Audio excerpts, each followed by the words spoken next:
todo domingo pela manhã, nós estamos aqui, debaixo da graça do Senhor, trabalhando de forma expositiva, sistemática, um texto. Dito isso, Jonas capítulo 1, verso 4 a 6. Diz assim: O Senhor, porém, fez soprar um vento forte sobre o mar, e caiu uma tempestade tão violenta que o barco ameaçava arrebentar-se. Todos os marinheiros ficaram com medo, e cada um clamava ao seu próprio Deus, e atiraram as cargas ao mar para tornar o navio mais leve. Enquanto isso, o Jonas, que tinha descido ao porão, se deitara, dormia profundamente. O capitão dirigiu-se a ele e disse: Como você pode ficar aí dormindo? Levante-se e clame ao seu Deus. Talvez ele tenha piedade de nós e não morramos. Ok? Então é o texto que eu pretendo cobrir hoje aqui com os irmãos. Muito bem, nós já vimos aqui nos últimos encontros algumas questões que são periféricas, mas são importantes aí para nós conhecermos aqui o contexto de Jonas. O Jonas está no momento, né, até esse evento aqui, ele está no momento alvissareiro, alegre, próspero, porque Deus havia usado esse profeta para trazer uma palavra de ânimo e de prosperidade. E essa prosperidade deu certo, vamos dizer assim. Um rei chamado Jeroboão II, por meio dessa profecia, fez uma administração tão boa que o reino prosperou. E o Jonas, ele estava experimentando, né, essa bonança, essa alegria, essa prosperidade. Imagine que alguém, no momento importante da sua carreira ministerial, cai na boca do povo de uma forma elogiosa. O Jonas estava aproveitando, né, esse tempo de sucesso ministerial, que em si não há nenhum problema. O problema vai acontecendo que quando esse rei, ele usa de forma inadequada o poder que Deus lhe dera. E aí então, esse momento político próspero, ele se torna uma falsa paz. Nesse momento, o Jonas é convocado pelo Senhor para sair da nação, do reino do norte, da Galileia, e pregar numa outra nação que é Nínive. A Nínive é uma cidade, é uma capital do maior império da época. O Império Assírio estava dominando geograficamente, estava avançando com seus exércitos, e onde eles chegavam, eles instauravam o seu poder militar e cobravam impostos dali. O Jonas é convocado por Deus para que fosse até Nínive, para que pregasse contra eles, porque a metodologia de guerra, a desumanidade havia enchido o cálice da ira de Deus. Então Deus enviou o profeta até lá, para que ele alertasse aquela nação. Se não mudasse o comportamento, Deus haveria de destruí-la. O Jonas, ele prefere, como nós vimos aqui nos textos, ele prefere escapar de Deus, fugir de Deus. E nós vimos que essa palavra fugir, ela não tem uma ideia de escapar de uma forma a ir a um lugar onde Deus não possa encontrá-lo. Porque se Jonas é um profeta de Israel, ele conhece os atributos do Deus revelado nas Escrituras. Então é evidente que essa ideia de fuga, de fugir, não significa estar num lugar onde Deus não possa encontrá-lo. O Jonas, ele está num tempo mais ou menos 150, 200 anos depois do Davi. Ele minimamente conhece o Salmo 139, tu me sondas e me conhece, sabe quando me assento e me levanto. E um dos atributos de Deus é a onisciência. Se eu for para cima da alvorada, como é que eu posso me esconder do Senhor? Se eu for para o fundo do Sheol, mesmo ali o Senhor sabe onde eu estou, não é? Deus sabe tudo sobre tudo ao mesmo tempo, sem conhecer ou ter aprendido nada. O Jonas sabe disso. Então, fugir não significa escapar, se trancar num quarto escuro e ficar totalmente invisível a Deus. A ideia de fugir é se liberar, é pegar uma carta, ou ter uma carta de despedida do ministério. O Jonas então compra por sua própria vontade uma passagem e vai para Tarsis, um lugar de muita prosperidade.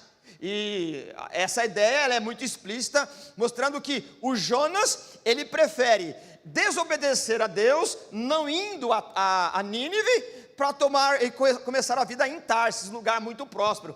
A fuga de Jonas não é esconder de Deus, é abrir mão do seu ministério e viver a vida em outro lugar, com um lugar mais próspero. E diante desse cenário todo, né, o Jonas, ele toma essa atitude, ele planeja tudo, ele desce da sua cidade, na sua vila, e vai para o porto, que é Jope, compra sua passagem, embarca no navio e vai para o lado oposto. Nínive é um lugar que não dá para chegar por meio da navegação, é um lugar que o transporte tem que ir ou a pé, ou correndo, ou sei lá do que, né? Mas é a pé. Não tem como ir para Nínive por meios marítimos. Ele toma um navio para ir no sentido oposto. Nínive está mais ou menos a 800 quilômetros de onde o Jonas estava. Ele indo para Tarsis, Tarsis está a 3.700 quilômetros do lado oposto. Então o Jonas, ele tem uma atitude deliberada, dizendo: eu não vou pregar em Jonas, está aqui a minha carta de demissão, eu vou seguir a minha vida em outro lugar. A questão toda é que o Jonas planeja tudo, ele financia a sua viagem. O problema é que o Jonas, ele não domina toda a contingência da vida. O Jonas, Deus o abençoou na sua profecia. Israel, o reino do norte, foi muito próspero, mas ele vai descobrir da pior maneira possível que, ainda que seja um profeta em que Deus o usara no momento importante da vida de Israel, Jonas não domina toda a contingência da vida. E isso tem uma lição importante para nós, irmãos. Aqui nós já temos uma lição importante. Nós precisamos planejar a nossa vida. É uma responsabilidade que nós devemos a Deus. É uma obrigação moral nós nos programarmos em tudo. Nós temos que ter uma agenda financeira. Nós temos que ter uma agenda de carreira. Nós temos que planejar. Nós não podemos viver a revelia da vida. A vida vai acontecendo. A maturidade vai nos ensinando, e quanto antes você descobrir isso, é melhor. Nós honramos a Deus quando nós planejamos, em tudo na vida. O crente, aquele que ama a Deus, ele não pode contar com os ineditismos da vida, aquilo que é inédito. Nós precisamos ter mais ou menos um controle da vida, daquilo que tem condições de ser controlado. Então você precisa administrar bem os seus recursos, o seu tempo, o seu dinheiro, administrar bem a tua saúde, administrar tudo que depende de você. Mas é claro, nem eu nem você dominamos a contingência da vida. É por isso que há uma proibição na Bíblia de você jurar. Por que você não pode jurar? Aliás, nós tratamos isso aqui alguns meses atrás, estudando Tiago. O Tiago vai dizer que nós não podemos jurar. E por que você não pode jurar? Aquele que jura se compromete moralmente com o outro. E quando nós juramos e as contingências da vida escapam de nós, nós abrimos mão de uma moralidade para que a nossa palavra ela não caia por terra, porque a nossa reputação é muito cara. Então por que há uma proibição de juramento? Porque você não pode controlar as contingências da vida. E por que somente Deus pode jurar? Porque é o único que controla as contingências da vida. Deus jura pelo seu nome, porque quando Deus jura pelo seu próprio nome, Ele domina as contingências da vida. Se eu jurar para você que amanhã eu estarei aqui às 19h30 dando aula de teologia, pode acontecer uma intercorrência e eu não estarei aqui. E para que a minha reputação não caia em descrédito, eu cometo alguns roubos morais. Percebe? Então, por que não se pode jurar? Para que eu não comprometa a minha reputação, porque Deus sabe como nós somos. Então, a sua palavra seja sim, sim, não, não. E é claro, contando com as contingências. O Jonas, por esse sucesso ministerial, ele acha que pode controlar todas as contingências da vida. Ele pode, com seus recursos, descer até o porto, comprar a passagem e entrar no navio. Mas ele não pode vencer a tempestade. Percebe? Nós precisamos nos programar, precisamos nos precaver de tudo aquilo que é possível, mas colocar diante do Senhor para que a vontade do Senhor seja feita conforme Ele mesmo decidir. O Jonas, ele acha que pode controlar as contingências. Meu irmão, eu e você não temos condições de controlar as contingências da vida. A vida, ela é inédita para nós. Você tem um plano para amanhã, você já se programou para levantar tal horário, para ir para o trabalho, suprir as demandas, corresponder às responsabilidades, mas é possível que alguma coisa aconteça no meio do caminho e você não conseguirá fazer aquilo que você se programou. Isso nós temos que prever, não é um plano B, se tiver melhor, mas a ideia é de que quem tem condições de controlar o futuro, quem tem condições de dominar as contingências é Deus. O Jonas não tem condições, ele planeja escapar de Deus, mas ele não consegue controlar as intempéries e vai ter que enfrentar uma tempestade. Ele intenta ir para um lado, mas Deus quer que ele vá para o outro. Ora, nesse momento, nós voltamos aqui àquilo que é uma retórica, que você sempre vai me ouvir falar enquanto nós estudaremos os 4 capítulos de Jonas. Se o Jonas está no navio, tudo vai mal. Diferente do texto que eu li.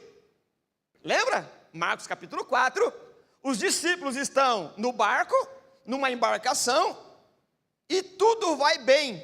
De repente, a coisa muda, e o barco, o navio, a embarcação, ela está indo a pique, mas Jesus está no barco, e a tempestade não tem condições de afundá-lo, a tempestade não tem condições de sossobrar, não tem condições de atacar, de destruir a embarcação, porque Jesus está no barco, ele se levanta e domina a contingência, ele diz para o vento, para, e o vento para. O Jonas, no seu sucesso de empreitada ministerial, ele acha que está com a corda toda, ele acha que o sucesso ministerial que acabara de ter no Reino do Norte, fará dele um ser iluminado, mas quando ele entra no barco, ele percebe que a coisa não vai dar certa, ele vai ter que ser lembrado disso em algum momento, e aí a gente percebe que, se Jonas está no barco, sem a aprovação de Deus, a coisa vai mal, e não vai mal para ele, só vai mal para todos. Se Jesus está no barco, até a tempestade se transforma em bonança, mas se for o contrário, a bonança se transforma em tempestade. Com Jesus no barco, tudo vai bem, mas se o Jonas desobediente está no barco, a coisa muda. Em Gênesis capítulo 2, nós temos uma promessa.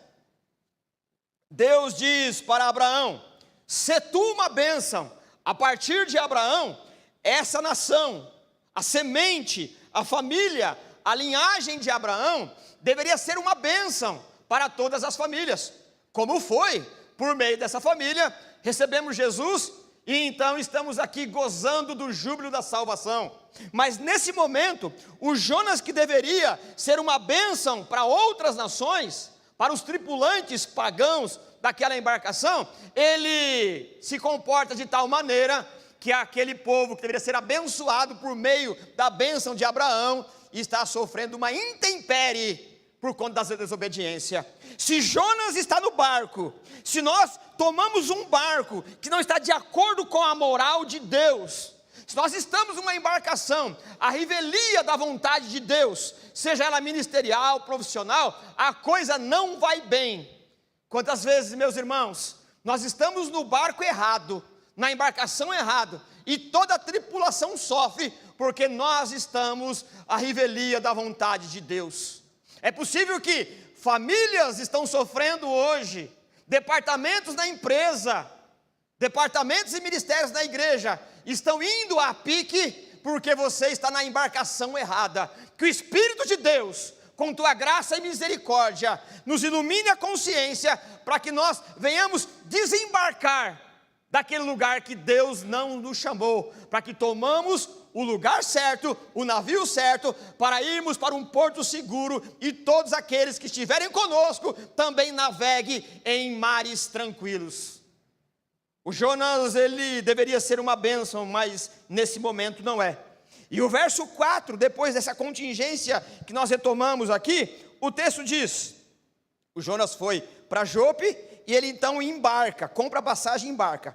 O Senhor, porém, verso 4, fez soprar um vento sobre o mar, e caiu uma tempestade tão violenta, que o barco ameaçava a arrebentar-se.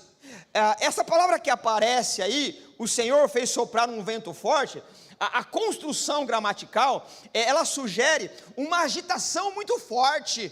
Ela tem uma beleza poética, beleza no sentido da poesia, mas deve ter sido uma angústia muito grande para aqueles que estavam participando, envolvidos ali. A ideia de ventos, a ideia de raios e trovões que levava a navegação para um lado e para o outro. E imagine numa cena hollywoodiana, você olhando na tela do cinema, aquela construção poética, artística, em que o vento é levado para um lado e para o outro, a água invadindo a polpa, o convés, a água tomando conta, os marinheiros desesperados, tentando resolver a situação, raios, trovões, e o vento fazendo com que a embarcação saia do controle.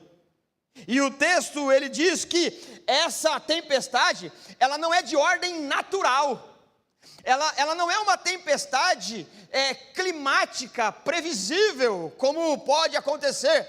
O texto é claro em dizer que Deus enviou aquela tempestade. Ela não é de uma ordem natural, ela não é de uma contingência da vida, ela é sobrenatural. O texto é claro, foi o Senhor que fez soprar um vento forte sobre o mar. Deus, ele havia dado a ordem para o profeta. Ele disse para Jonas: Jonas, saia de onde você está e vá para Nínive. Deus tem uma linguagem do amor, Deus tem uma linguagem clara para cada um de nós. Nós vamos aprendendo a ouvir a voz do Senhor à medida que vamos amadurecendo na fé. Nós chamamos isso de idiosincrasia. É uma palavra meio complicada, mas ela não é difícil de entender. O que é uma coisa idiosincrática? É uma linguagem particular que, de acordo com a formação de cada um de nós, nós vamos aprendendo a entender e decifrar a vida, cada um com sua formação.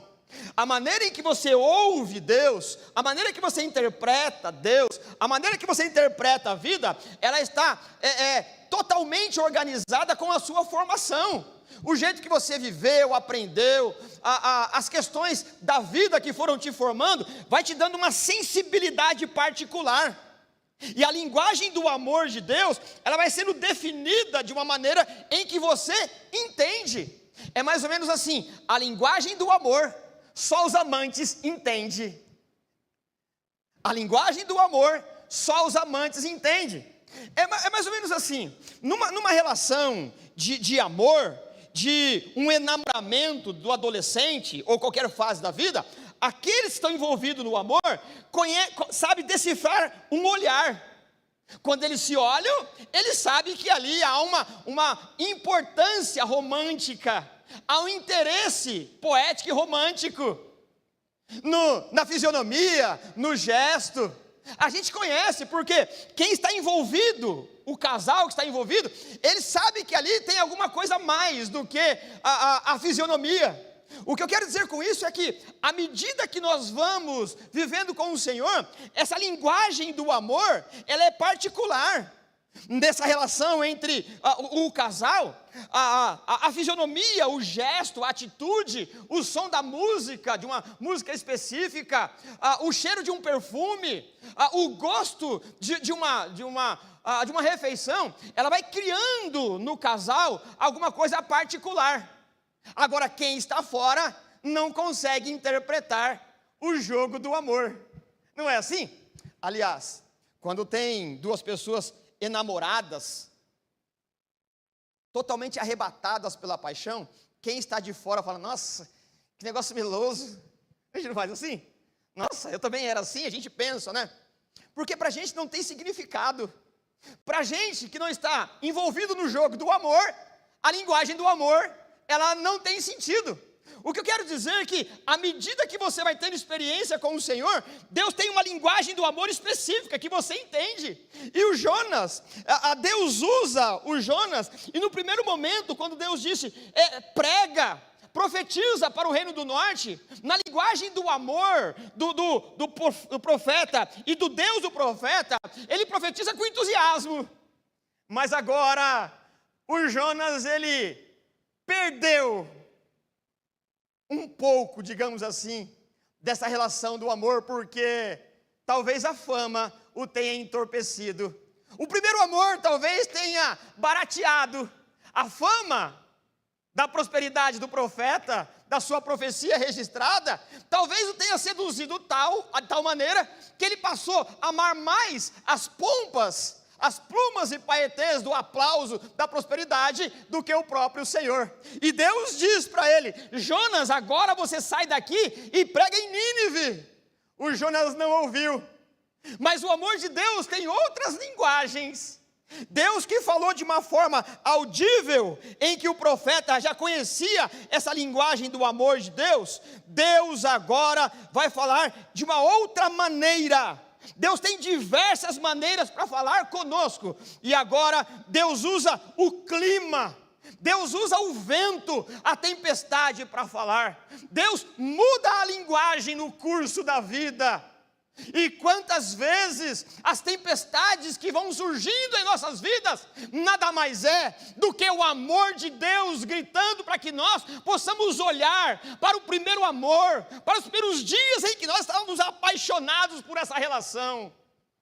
O Jonas agora não perdeu, Deus não perdeu o Jonas de vista, mas o Jonas deixou-se seduzir por conta do momento, por conta da prosperidade e daquela profecia. E quantos de nós achamos que já foi suficiente o contato inicial do primeiro amor, e agora vive como se não dependesse mais desse combustível da graça, como se não dependesse mais ser alimentado e retroalimentado dioturnamente pela presença santa do Senhor?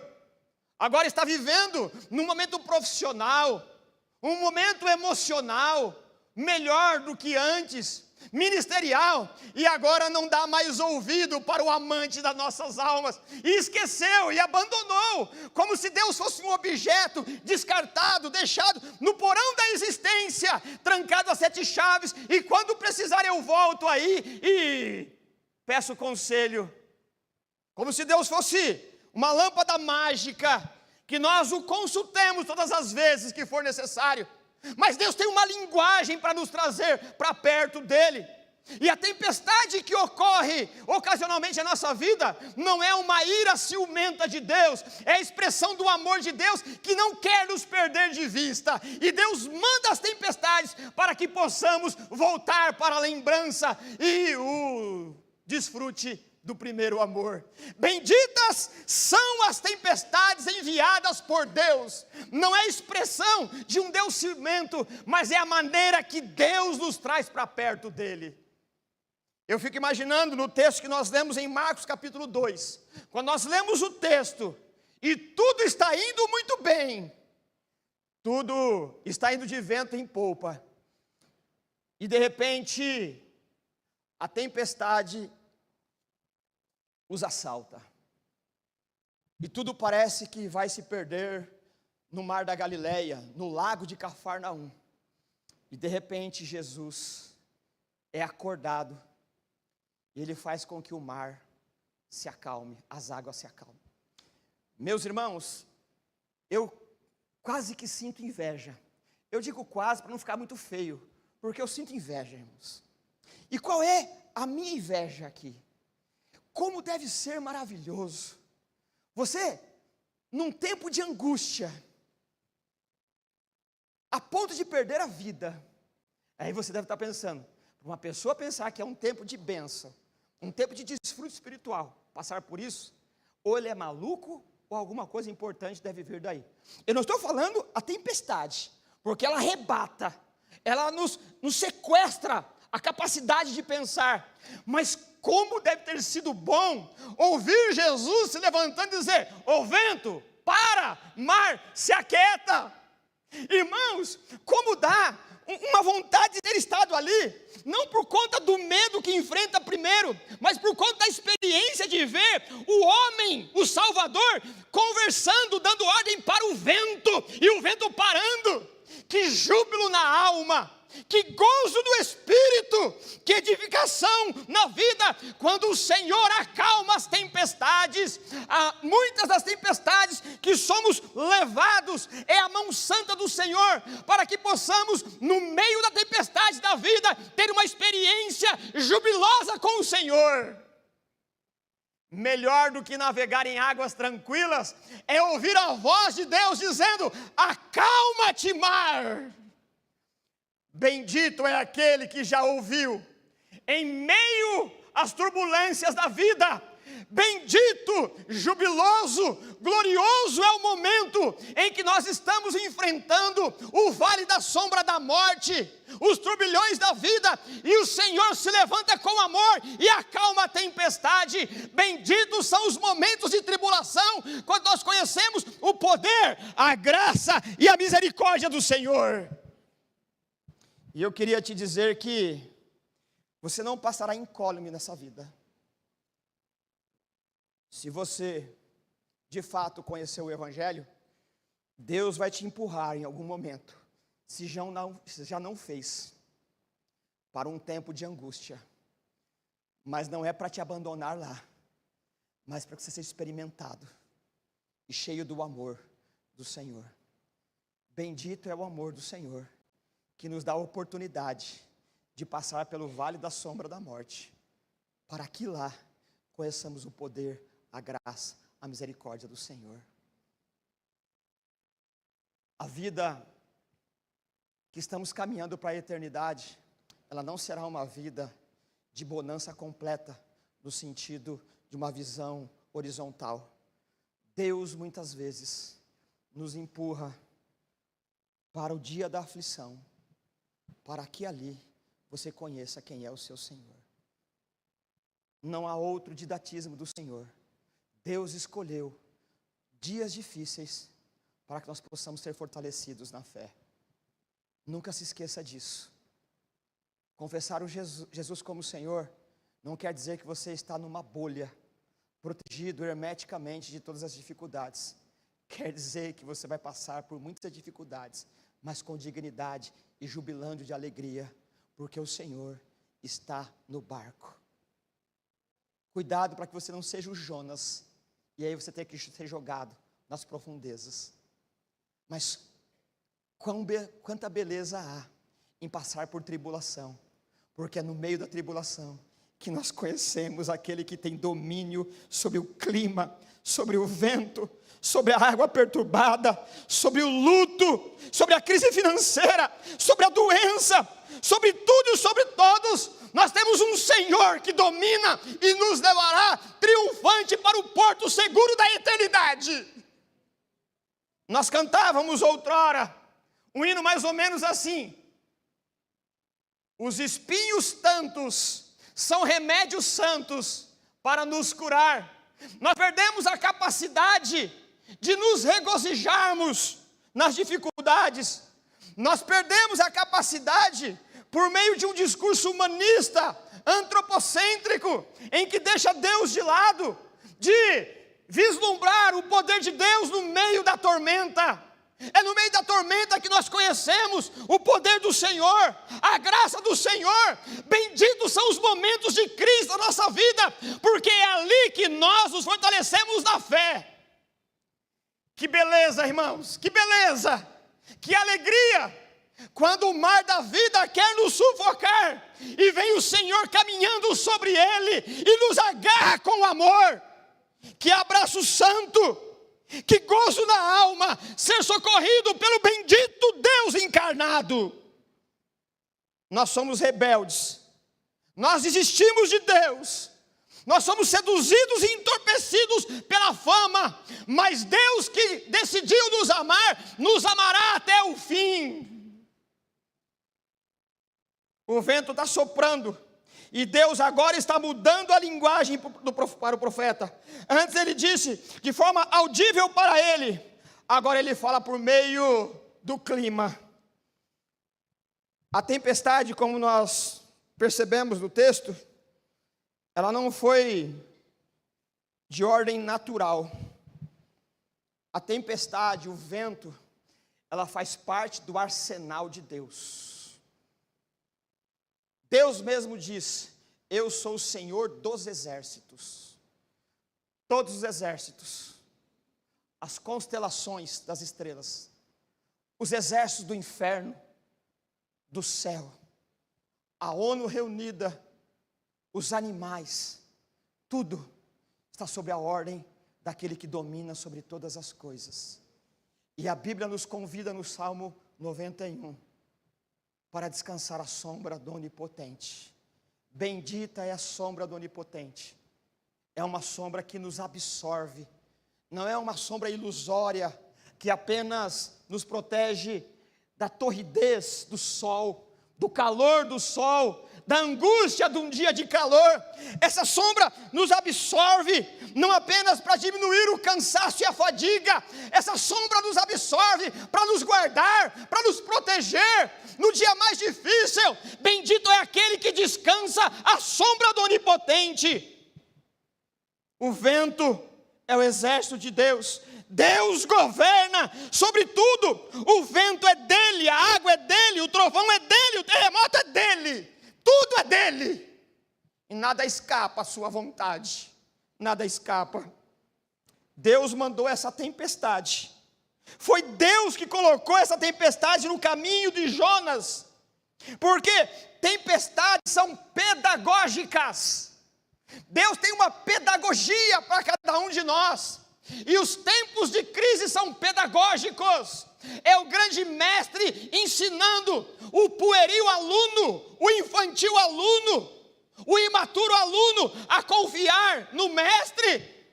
Deus tem um didatismo nessa tempestade que você está vivendo.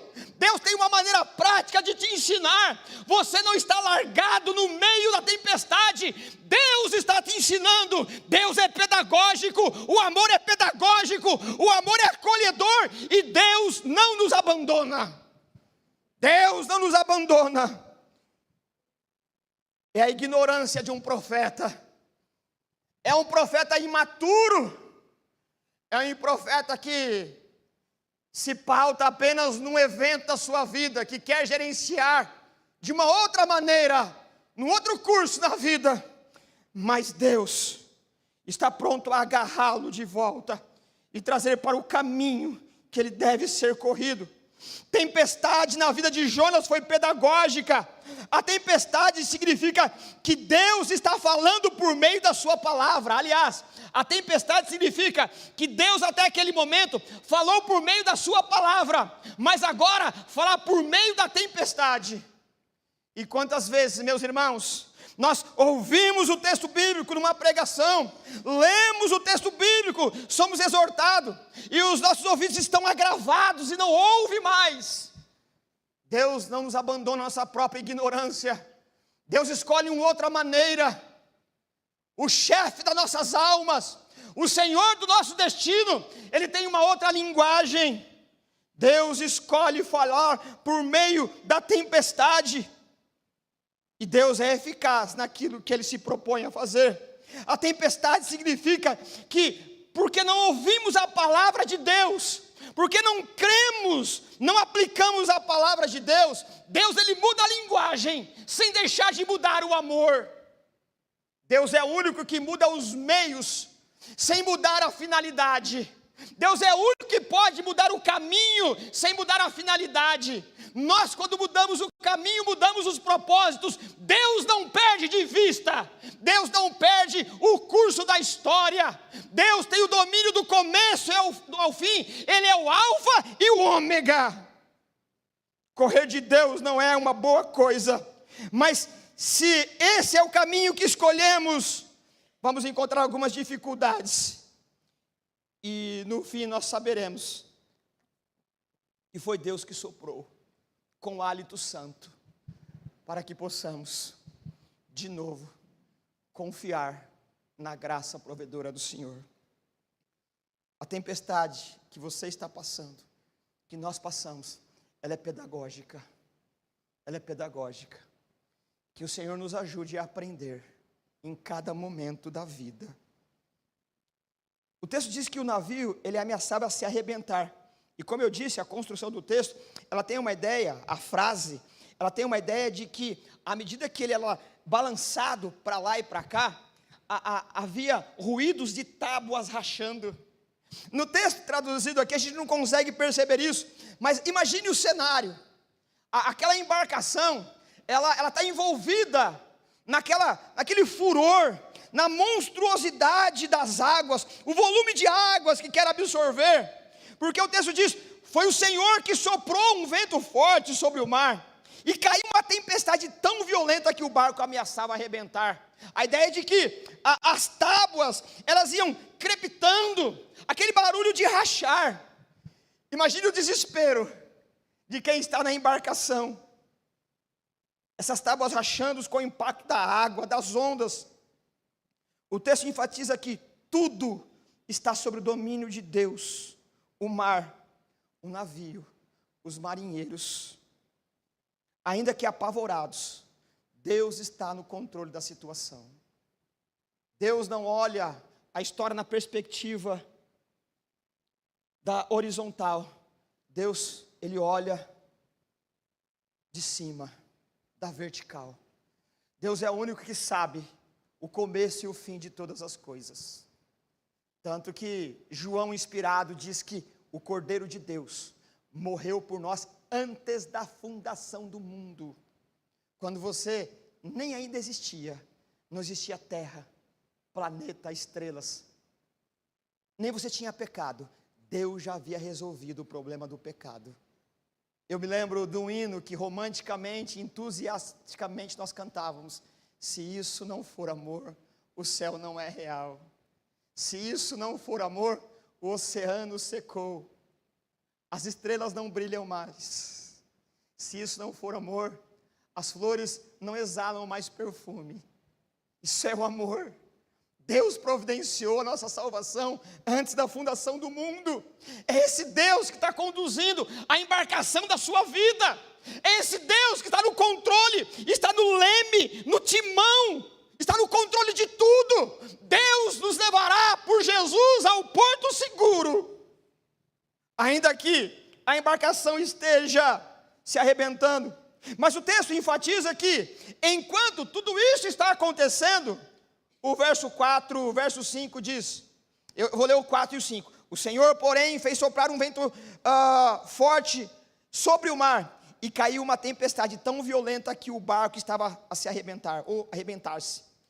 Todos os marinheiros ficaram com medo, e cada um clamava o seu próprio Deus, e atiraram as cargas ao mar para tornar o navio mais leve.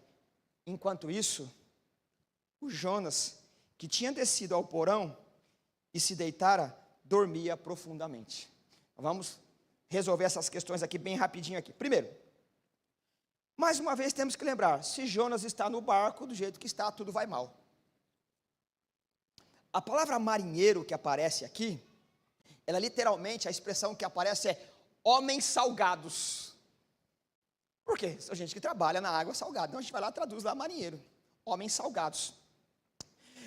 Israel, o povo de Israel, não era um povo dado a se aventurar no trabalho do mar, por uma série de questões.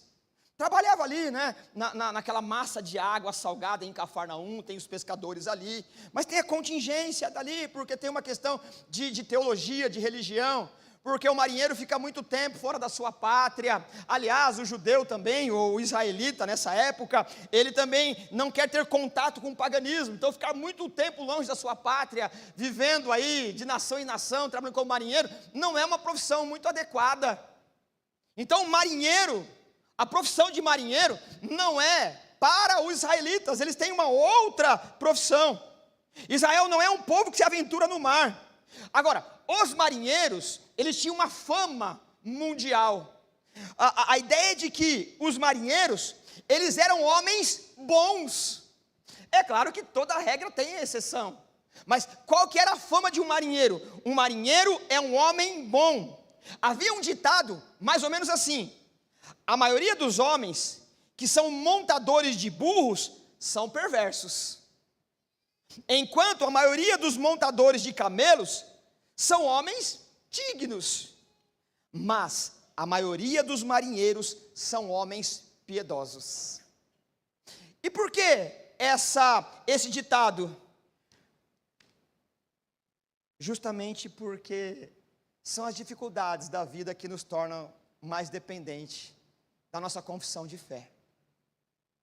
Quando nós estamos seguros de nós mesmos, quando nós dominamos de alguma maneira a contingência, nós não buscamos uma divindade, seja ela qual for no contexto aqui. Quando nós temos uma segurança, quando nós estamos arrimados, seguros, firmes, no platô da terra firme, nós não precisamos de uma divindade, nós nos auto-conceituamos Deus da situação. Os marinheiros, eles estão a todo momento em face de tempestade, à mercê da própria sorte. Lembra que nesse momento você não tem GPS, bússola, aparatos tecnológicos, é muito rudimentar. E a todo momento ir para o mar é uma aventura que não sabe se terá volta. E essas crises faziam com que os marinheiros se apegassem à sua confissão de fé.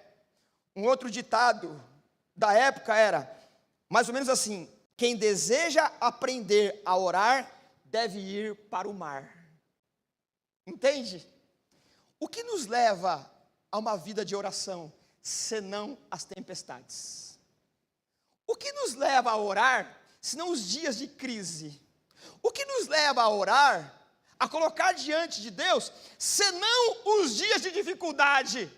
Nós somos lentos na prática da oração, nós somos preguiçosos na genuflexia, orar de joelhos, nós somos fracos, tíbios, medrosos em encarar uma vida de oração solitária. Como Jesus ensinou, entra no seu quarto e ali você ora. Nós perdemos essa vida piedosa, mas quando a tempestade bate à nossa porta, nós vamos procurar o Senhor de joelhos, porque são as crises que nos levam à prática de oração.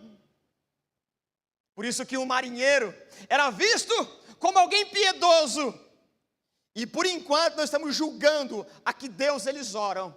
Mas a dificuldade nos coloca face a face com a divindade que nós confessamos. E aí você tem um parâmetro. O Jonas está tão insensível, tão manipulado pelo entorpecente da fama, que no momento da crise, todos estão clamando, cada um ao seu Deus. E o Jonas está dormindo entorpecido.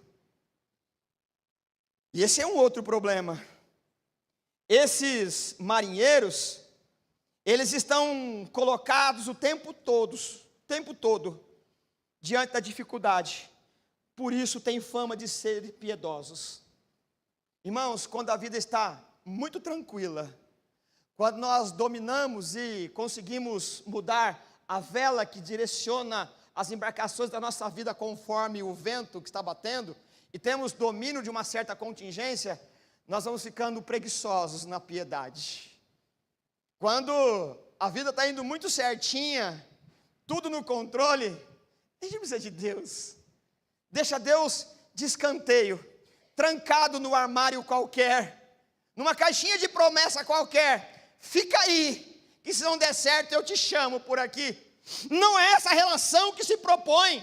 O Jonas, quanto mais ele abandona Deus, mais ele desce. Ele desce da sua vida para Jope, da Jope para o navio, do navio para o mar, do mar para o ventre da baleia. Abandonar uma vida de comunhão com o Senhor, uma vida particular, é uma vida de decadência, é uma vida de suborno espiritual, é uma vida de roubo, de agiotagem consigo mesmo, e isso não vai dar certo. O discípulo de Jesus, aquele que ama Jesus, deseja manter, nutrir a oração contínua, solitária, apegada, inflamada no quarto da oração.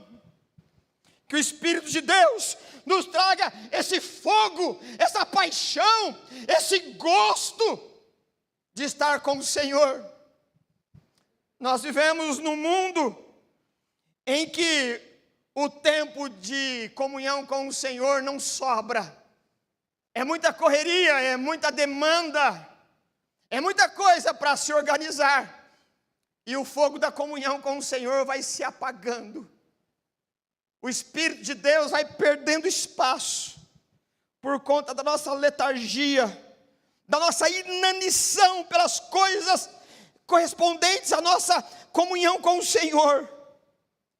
E quando as coisas vão fugindo do nosso controle, como Jonas, quando nós perdemos o controle das contingências, as tempestades nos assolam, e ela vem como pedagogia de Deus para nos trazer de volta. Portanto, que sejamos homens do mar, marinheiros que estão colocados diante da dificuldade o tempo todo, para que a vida de piedade seja a nossa manutenção diária, a vida de oração seja uma vida diária, e não dormirmos o sono da indolência, da preguiça, como um Jonas entorpecido.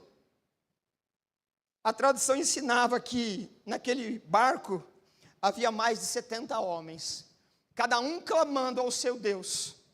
É verdade, para nós que temos a verdade, é uma oração torta, é uma oração a ídolos mudos, mas eles são honestos. E nós, que sabemos orar de forma reta, estamos na letargia como Jonas. Nós criticamos aqueles que levam em procissão as suas idolatrias, criticamos esse e aquele porque estão no caminho do paganismo, no caminho da idolatria, mas nós que falamos da verdade, perdemos o entusiasmo da oração. A nossa verdade e teologia é reta, mas nosso comportamento está torto. Eles não têm a verdade, não têm a retidão da justiça de Deus, mas eles têm a sensatez de se comportar de acordo com aquilo que professam. Nós somos Jonas entorpecidos, que vive apenas de uma experiência contingencial, abandonando o cardápio da bênção diária do Senhor. Todos os marinheiros ficaram com medo, porque não conheciam o Senhor. Mas tinha um que sabia quem o Senhor era. E esse conhecimento deveria ser a catapulta, deveria ser a mola propulsora, de se levantar e clamar e dizer que aquilo vinha da mão do Senhor, sem ser procurado. Mas aquele que conhece vai dormir, enquanto aquele que desconhece está procurando, tateando por todos os lados, para que haja uma divindade que o socorra. Todos os marinheiros naquele momento, naquela época, diante do desafio, clamaram a um Deus. E aqui, mais uma vez, nós temos a incoerência da vida.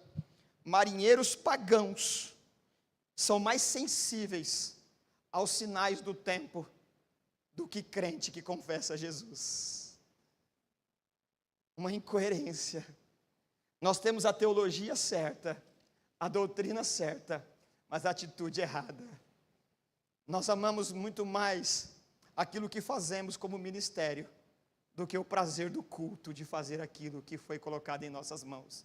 Nós amamos muito mais a instituição que nos acolhe do que o reino de Deus. Nós amamos muito mais a carteirinha que abre as portas da sociedade de alguma maneira do que a comunhão com os santos. Nós usamos do reino de Deus para benefício próprio e deixamos abandonados, juntando poeira num lugar qualquer, a bondade ou o desejo do serviço. Uma igreja que perde o desejo de servir é um Jonas que dorme, é um Jonas entorpecido no porão do navio, enquanto a humanidade está sofrendo. Na hora da tormenta, o Jonas tem a boca fechada, calada, enquanto o medo toma conta de toda a tripulação. Esses que estão procurando uma divindade que os socorra, e vendo que nenhuma divindade responde, eles decidem trabalhar. Olha o que o texto diz, verso 5. Todos os marinheiros ficaram com medo, e cada um clamava o seu Deus. Foram orar. Ok? Cada um ao seu Deus. Eu leio de novo aqui, verso 5. Como marinheiros ficaram com medo, e cada um foram clamar ao seu próprio Deus. E atiraram as cargas ao mar para tornar o navio mais leve. Como nenhuma divindade está respondendo, vamos tentar resolver a nossa vida aqui. Percebe? Isso sugere também que essa tempestade é de ordem sobrenatural, porque eles não estão em alto mar. Eles estão ainda tentando ver, e o texto mais adiante vai dizer que eles vão tentar chegar na praia de novo. Significa que eles não saíram muito, não estão em alto mar. E aquele tipo de tempestade, relata-se que aquilo ocorreria, era frequente em alto mar. Eles estão ainda à beira, na praia, entrando. E aquilo só pode ter vindo de forma sobrenatural, alguma divindade havia feito aquilo. Eles oraram, não resolveu, vamos tentar resolver a coisa, vamos abrir mão aqui da carga. E imagine o tanto que eles abriram mão de questões financeiras, para salvar a vida deles e de todos. Aqui a questão é que eles, embora orando de uma forma pagã, a uma divindade criada, não revelada, eles oram e depois agem. Mas à medida que o tempo vai passando, nós deixamos a oração para segundo plano e preferimos trabalhar primeiro. Essa não é a ordem. Primeiro nós oramos e colocamos diante do Senhor e depois trabalhamos. Primeiro se consagra, depois trabalha. Entrega teu caminho ao Senhor, confia nele e o mais ele fará. Bendito é aquele que aprende a consagrar ao Senhor aquilo que vai fazer. A gente não faz e ora para dar certo, a gente ora e depois vai fazer. O trabalho não vem antes da oração.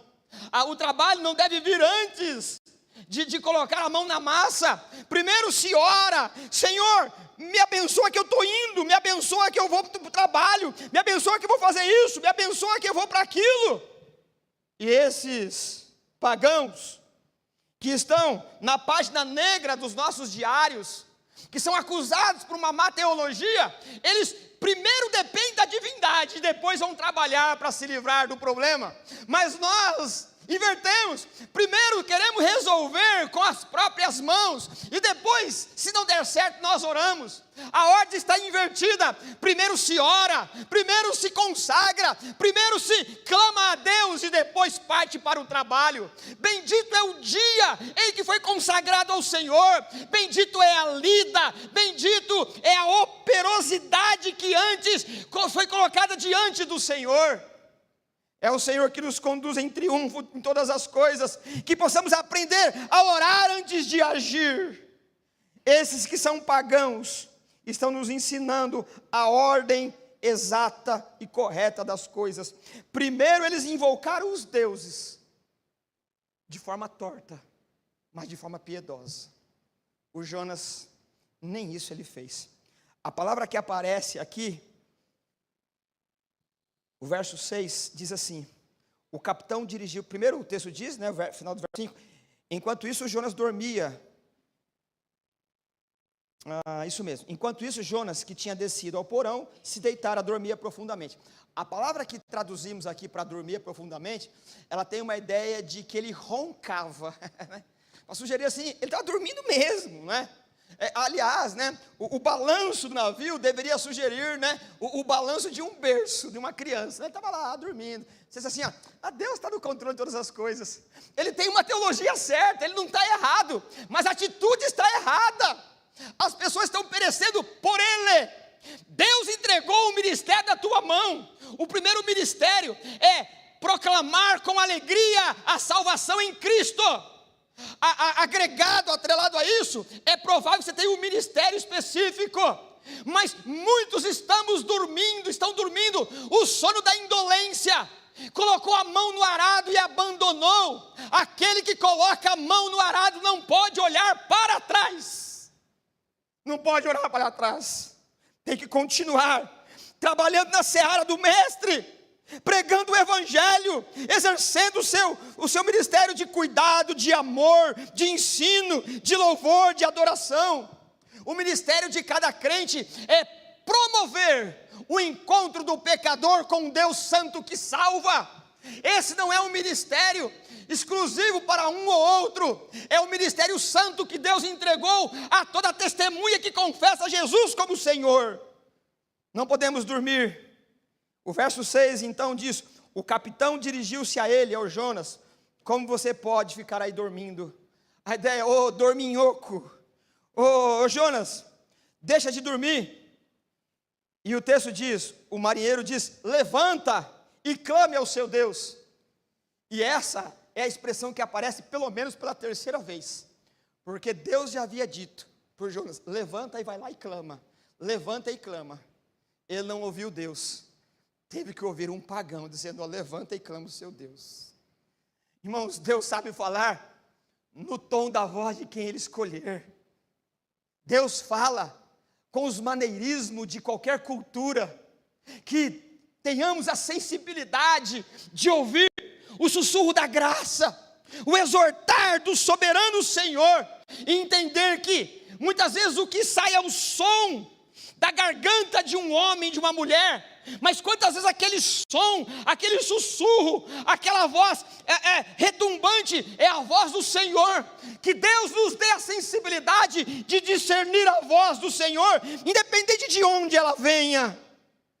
Jonas, ele está sendo confrontado por um pagão. Caminhando para o final aqui, o texto ainda diz para nós: o capitão, verso 6, se dirigiu a ele e disse: como você pode ficar dormindo no meio dessa tempestade? E ele ainda disse: levante-se e clame ao seu Deus. Aí tem uma palavrinha, talvez. Essa palavra talvez, ela tem uma implicabilidade teológica importante, porque todo mundo clamou ao seu Deus e ninguém respondeu. O marinheiro perdeu as esperanças que uma divindade respondesse. Então ele está dizendo assim, ó: talvez o seu Deus seja como o nosso. Mas vai aí, né? Quem sabe? Meus irmãos, quantas vezes o evangelho perde a sua eficácia, não pelo seu próprio poder, mas por conta da nossa falta de coragem de pregá-lo, de confiar. Quem é o nosso Deus? É o caso que Jesus ensinou. Quando o sal deixa de salgar, ele é lançado para ser pisado. Irmãos, o evangelho continua sendo o poder de Deus que transforma o mais vil pecador. O evangelho continua transformando e continuará até o ocaso dessa história, até a última página, até o último dia. Se porventura ele perdeu o poder de transformação, não é por culpa do evangelho, é por conta da nossa letargia que as pessoas não creem mais em nós. Nós somos uma igreja moderna que aprendeu a usar a nossa fé para negociata política, para que os cargos eclesiásticos sejam apenas uma moeda de troca, para que o curral eleitoral eclesiástico aumente o poder dos poderosos. Se nós perdemos a capacidade de eloquência, de poder de transformação, a culpa não é do evangelho que continua transformando, a culpa é de uma igreja letárgica, empobrecida na sua fé e que abandonou a vida de oração. Que as pessoas estão dizendo: ora aí para mim, ore por mim, quem sabe Deus pode fazer isso ou aquilo. O problema não está na visão daquele que pede, está no comportamento daquele que diz, mas não vive crendo naquilo que prega. Esse é o Jonas, que coloca em xeque aquilo que é o poder de Deus para transformar e gerar confiança na vida do pecador. Cada um clamava ao seu Deus, e Jonas foi acordado e desafiado. A ironia terminando, é que um capitão, um marinheiro, exorta um profeta a orar. Irmão, que ironia. Um pagão dizendo: profeta, vai orar ao seu Deus. Quando a oração deveria ser o júbilo da nossa alma. Quando a oração deveria ser o deleite da nossa vida. Quando a oração deveria ser o prazer de cada um de nós. Um profeta dizendo, um pagão, vá orar. Talvez o profeta já tenha perdido a sensibilidade espiritual. Mas Deus se tornara para ele, ou Deus se tornara para ele, alguma coisa comum. Quando nós perdemos a capacidade de admirar o Deus Santo, quando nós perdemos a capacidade de jubilar, de se deliciar na santidade de Deus, Deus vai ficando ou se tornando para cada um de nós, no meio da nossa insensibilidade e coração endurecido, um objeto da prateleira da religião. Deus não é um ídolo que nós podemos enclausurá-lo no oratório qualquer e de vez em quando passar e fazer um gesto qualquer. Deus é aquele que nos conduz em todo o tempo, está conosco o tempo todo. O Jonas perdeu a sensibilidade. Enquanto o capitão que enfrentava as tormentas, frequentemente nutria no seu íntimo a dependência de Deus, um profeta, depois de um sucesso ministerial, abandonou Deus, como se ele mesmo fosse o próprio Deus. Se nós estivermos numa situação como essa, que Deus sopre no vento da nossa vida, que Deus levante as mais perturbadoras ondas, nem que seja por meio do desespero, nós possamos voltar e agarrar os braços daqueles que nunca deixou de ter os braços abertos, estendidos para nos livrar, socorrer e abençoar. Na verdade, se você está longe do porto da bênção, a culpa não é do divino companheiro do caminho, não é do divino marinheiro que conduz a embarcação das nossas vidas. A culpa é nossa, a culpa é sua, a culpa é minha, que achamos que já temos condições de manipular o leme da nossa vida e conduzir para o porto que nós quisermos. A vida não é assim. Que o Senhor levante as ondas para que possamos olhar para o alto, de onde está o autor e consumador da nossa fé. Eu concluo dizendo que essa palavrinha talvez sugere para o marinheiro, ele presume que o Deus de Jonas fosse incapaz. Mas a falta de percepção adequada sobre Deus, de uma sociedade que apodrece, é por conta de uma igreja que adormece. Quando a igreja está avivada, orando e louvando ao Senhor, a palavra talvez ela desaparece. E o Senhor se revela no meio de uma geração corrompida. O profeta que não se dá o trabalho de orar, é porque há muito tempo já fez de Deus o objeto da sua idolatria, e não o prazer do desfrute da sua alma. Que o Senhor nessa noite nos leve para o quarto da oração, ainda que você e eu estejamos já no porão de uma embarcação no meio de uma tempestade, mas ainda ali a misericórdia do Senhor, as garras santas do amor de Deus nos traz à tona, e ali podemos recomeçar novamente e ir para o destino, para Nínive, onde o Senhor nos convocou a ir. Que o Senhor nos encha desse entusiasmo santo, desse júbilo do trabalho, para a glória do Deus que nos salvou, que nos ama e não desistirá de nós até a eternidade. Obrigado, Senhor, pela tua bondade. Obrigado, Senhor, pela tua palavra.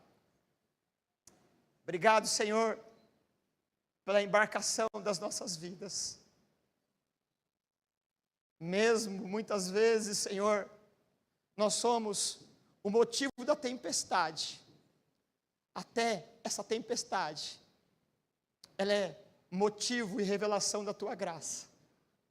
Senhor, nos tira dos porões, nos dá um solavanco do jeito que o Senhor achar que deve ser, para nos levar à tona, Nos tira, Senhor, da indolência, da preguiça espiritual. Nos alcança no porão do navio em que estamos dormindo, Pai. Nos leva à tona, Senhor, para que o mundo saiba que o nosso Deus não é um Deus fabricado, não é um Deus que está com os ouvidos agravados para que não possa ouvir. O nosso Deus é santo, o nosso Deus é verdadeiro. Ele se manifestou, se revelou na pessoa bendita de Cristo Salvador. Nós gozamos da salvação, nós temos a garantia da eternidade, a esperança de prosperidade, de vida eterna. Mas é possível que estejamos numa fase de preguiça, de abandono da piedade. Sopra no mar da nossa vida, Senhor, até que possamos perceber onde estamos equivocados, para que possamos, Senhor, de novo desfrutar da Tua presença santa, doce, daquele sopro suave, daquele dia de bênção e de bonança, que é revelado no quarto da oração, da meditação da Tua palavra, da comunhão com os santos.